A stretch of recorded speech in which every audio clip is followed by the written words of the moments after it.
अस्सलामुअलैकुम। आज का हमारा टॉपिक है कि concept of the market demand, कि मार्केट डिमांड का कंसेप्ट क्या है।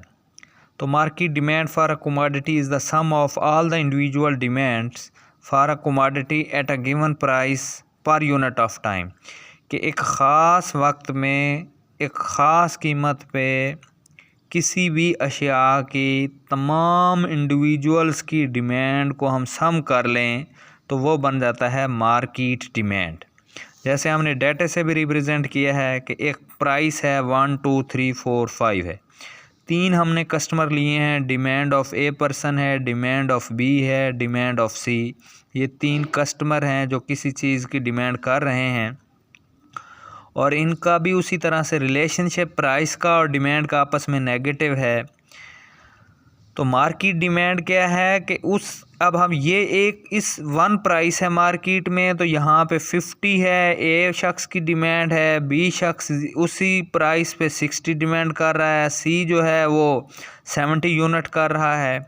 तो इन तीनों की डिमांड को सम कर लेंगे तो वो क्या बन जाएगी, मार्केट डिमांड 180 बन जाएगी। इसी तरह से 2 प्राइस पे इन तमाम डिमांड को 40 50 60 को ऐड कर लेंगे तो 150 मार्केट डिमांड आ जाएगी। इसी तरह से 100 हम हर कमोडिटी हर प्राइस पे उन तमाम लोगों की इंडिविजुअल डिमांड को ऐड करते जाएंगे तो मार्केट डिमांड आ जाएगी। तो सेम मार्केट डिमांड का और प्राइस का भी नेगेटिव रिलेशनशिप आएगा। क्योंकि जितने भी इंडिविजुअल लोग हैं वो सारे लॉ ऑफ डिमांड को फॉलो कर रहे हैं। तो नीचे हमने डायग्राम बनाने के लिए एक स्केच बनाया है, एक्स एक्सिस बनाया है, वाई एक्सिस बनाया है, प्राइस बनाई है। तो इसी तरह से हम बता सकते हैं कि जब ये क्या है, ये है एक ए शख्स है जिसकी डिमांड है जो प्राइस और डिमांड और क्वांटिटी ऑफ ए को डिमांड कर रहा है। इसी तरह से एक और शख्स है जो डिमांड फॉर बी पर्सन है, जो बी गुड की डिमांड को डिमांड कर रहा है।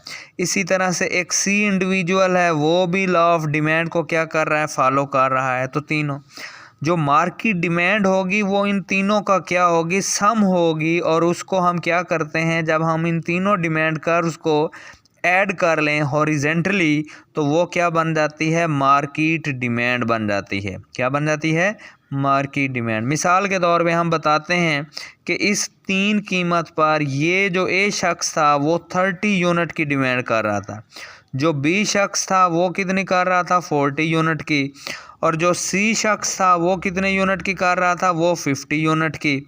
तो जब हम इसी कीमत पे इन तमाम तीनों की डिमांड को सम कर लेंगे तो ये जो 150 आया है, सॉरी 120 जो आया है, ये क्या है, ये मार्केट डिमांड है। तो मार्केट डिमांड क्या है कि उन तमाम लोगों की इंडिविजुअल डिमांड को सम कर लो तभी मार्केट डिमांड आ जाती है। यहाँ पे हमने डेटा से रिप्रेजेंट किया है, यहाँ पे हमने डायग्राम से बनाया है। तो ये क्या आई है, मार्केट डिमांड आई है 120 आई है इस 3 प्राइस पे। हम इसी तरह से हर प्राइस का भी शो कर सकते हैं।